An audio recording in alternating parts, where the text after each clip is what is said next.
Hey guys, and welcome back to this channel. In this video, I'll be showing you guys how you can add motion blur in CapCut. It is CapCut's newest feature, so make sure you update your app right now. So you are going to create a video with like a compilation of like other videos or even photos. Then you are going to select the clip, scroll until you find the motion blur tab. Select it, and I'm just going to have the blur around 60, and you can also adjust the blend.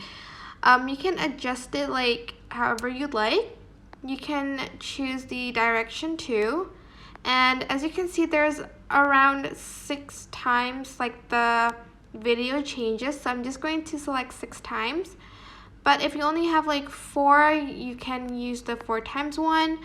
And if you only want it once, you can do that, but I'm just going to choose 6 times. And 6 times is the maximum sorry. 6 times is the maximum motion blur for like one clip, so keep that in mind.